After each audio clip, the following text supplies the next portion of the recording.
আজ সরস্বতী পুজোর তৃতীয় দিন। আর আজকে সবথেকে মজার যে খেলাটা রয়েছে সেটা হচ্ছে কাদা খেলা।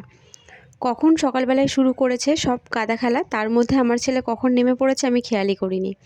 আসলে কিছুদিন আগে ও জ্বর থেকে উঠেছে, এখনও জ্বরের ওষুধ চলছে। আমি আগে জানলে ওকে নামতে দিতাম না।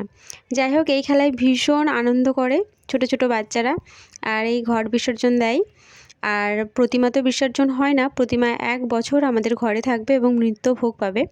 সেই জন্য প্রতিমা বিসর্জন আমরা দিই না। তবে গত বছরের ঘরে যে থাকা যে প্রতিমাটা, সেই প্রতিমার বিসর্জন হবে। আর এই প্রতিমাকে বরণ করে আবার ঘরে তুলে নেব সসম্মানে। আর আজকে সেই উপলক্ষে খিচুড়ি দেওয়া হবে। আর দেখো, আমার মায়ের কলপারে এখানে লঙ্কা গাছ লাগিয়েছে। এই লঙ্কা গাছে কত লঙ্কা হয়েছে!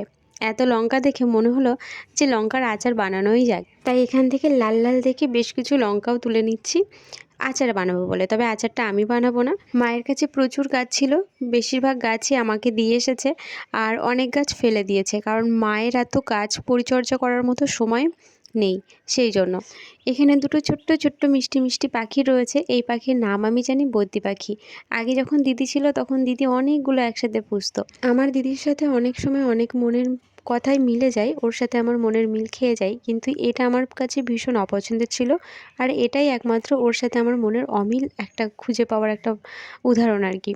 মানে ও পাখি খাঁচায় বন্দি করে পুষতে ভালোবাসতো, আর আমি খোলা আকাশে উড়িয়ে দিয়ে ওদেরকে রাখতে বেশি ভালোবাসি। কারণ ওদের যখন খোলা আকাশে ওড়বার জন্য দুটো ডানা দিয়েছে ভগবান, তাহলে কেন ওদের শুধু শুধু খাঁচায় বন্দি করে রেখে দেবো? আচ্ছা, আমি আমার গাছপালার এত যত্ন করি, এত পরিচর্যা করি, তাতেও আমি ফুল ফোটাতে পারি না। কিন্তু মা এইভাবে অযত্নে ফেলে রেখে দিয়েছে, কোনো সার মাটি কিছু দেয় না, কবে লাগিয়েছে তার কোনো ঠিক ঠিকানা নেই, তবুও দেখো কত সুন্দর ফুল ফুটেছে। আচ্ছা, সত্যিই কি তাই মায়ের হাতে জাদু থাকে?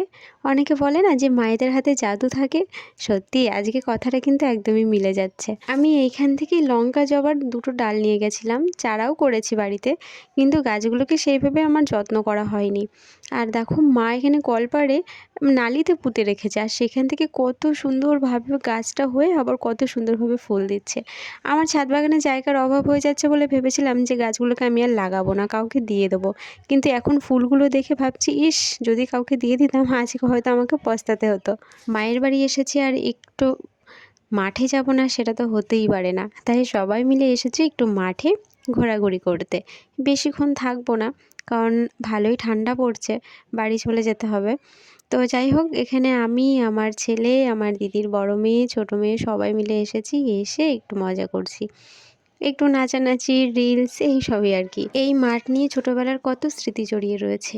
এই মাঠে কিতকিত খেলা, ছোঁয়াছুঁয়ি খেলা, তারপর খেটে খেলা, নানান ধরনের পুরনো পুরনো যে সমস্ত খেলা, সমস্ত খেলাই প্রায় আমার করা রয়েছে। সেই সব খেলার চিহ্ন মাত্র এখন আর এখনকার ছেলেপিলের মধ্যে নেই। তো যাই হোক, এদিকে সূর্যি মামারও যাওয়ার সময় হয়ে গেছে। তো আজকের মতো এই পর্যন্তই। ভালো থেকো সবাই, টাটা।